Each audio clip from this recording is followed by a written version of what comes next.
बिस्मिल्लाहिर्रहमानिर्रहीम, अस्सलाम वालेकुम।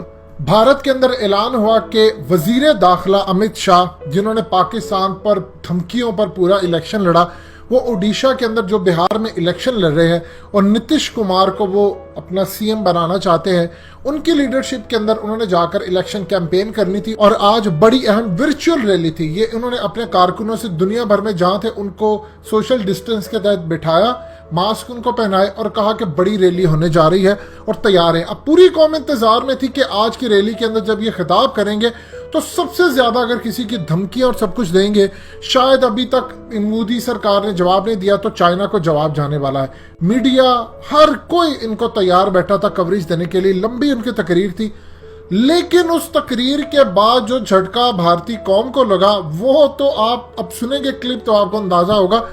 मजीद डिस्कस करने से पहले इस वीडियो को लाइक करें, हकीकत टीवी को सब्सक्राइब करें और बेल आइकन पर जरूर क्लिक करें।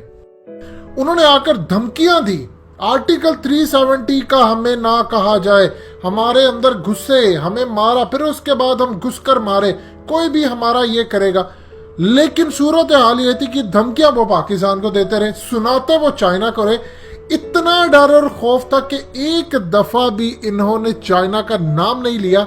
ये सूरत हाल इंडिया के लिए इतनी ज्यादा खतरनाक होती जा रही है कि अब इंडिया के अंदर से, इवन के बीजेपी के अंदर से ये इलेक्शन पर इसका असर पड़ने जा रहा है। और सबसे ज्यादा लोगों का आज डिसअपॉइंटमेंट देखने लायक था। इधर सुनिएगा क्लिप।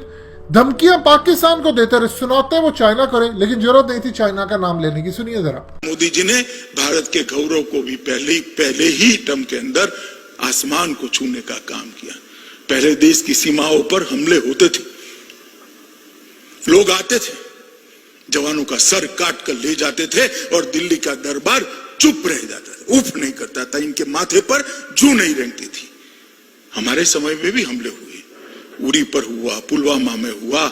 जैसे ही उरी और पुलवामा में हमला हुआ, मोदी जी ने तनिक मात्र भी देर नहीं की, एयर स्ट्राइक और सर्जिकल स्ट्राइक कर कर पाकिस्तान के घर में घुसकर दंडित करने का काम किया। और विश्व भर के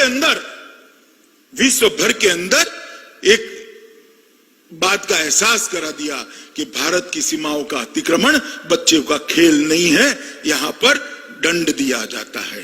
पहले कहा जाता था कि अमेरिका और इजराइल दो ही देश अपने जवानों के खून का बदला लेते थे।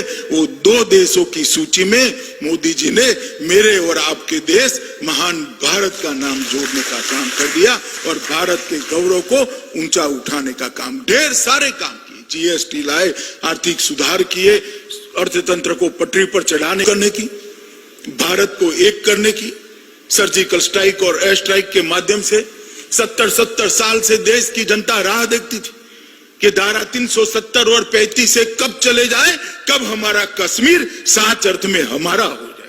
मगर किसी की हिम्मत नहीं थी धारा 370 और 35 को हटाने की। कई सरकारें 2/3 बहुमतों के साथ आई, मगर हिम्मत नहीं करती थी। 5 अगस्त 2019 को नरेंद्र मोदी जी ने संसद में विधेयक लाकर धारा 370 और 35 को उखाड़ कर फेंक।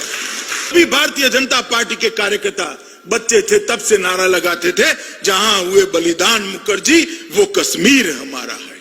मगर हम कश्मीर को हमारा नहीं देख पाते थे।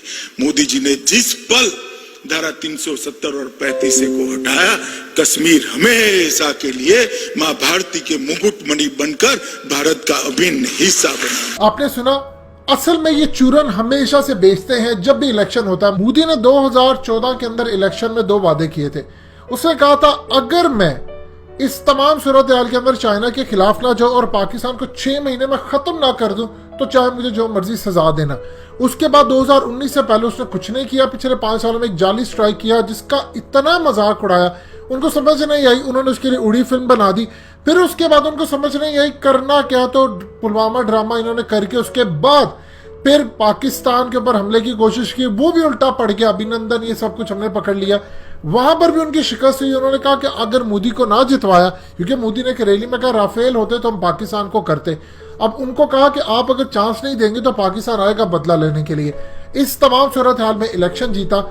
ये इंडिया की बेसिक सूरत हाल थी। अब उनको समझ नहीं आ रही कि चाइना का करें क्या। चाइना के J-11 से लेकर जे की पूरी सीरीज इस वक्त तैनात हो रही है वहां पर, और वो खुद एडमिट कर रहे हैं कि 12 हेलीकॉप्टर तो उनके LAC के करीब पहुंच चुके हैं, तो करे तो क्या करे। इस तमाम सूरत हाल में ये आई थी एक रैली जिस पर उन्होंने खिताब करके पूरी दुनिया के अंदर हंगामा बर्पा करना था, लेकिन अफसोस वो ये कर नहीं पाए।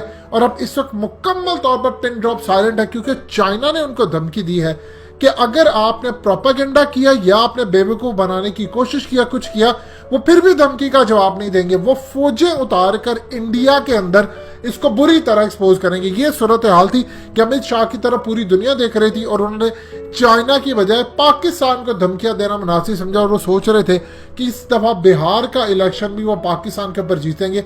लेकिन इंडिया में इस दफा किसी ने इनकी ये थ्योरी बाय नहीं की। जिस तरह इन्होंने ड्रामा किया था, दाऊद इब्राहिम की खबर चला दी जब टॉक्स फेल हुए थे, और उसके बाद कहा दाऊद इब्राहिम मर गए हैं पाकिस्तान के अंदर। कई मीडिया चैनल से चलाई, वहां पर उनकी ये खबर बाउंस बैक हो गई और उनके मुंह पर आकर पड़ी, क्योंकि किसी ने इसको बाय तक नहीं किया। दोस्तों, हकीकत टीवी को सब्सक्राइब करना मत भूलिए, वीडियो को लाइक करें, शेयर करें और कमेंट सेक्शन में अपनी राय का इजहार जरूर करें।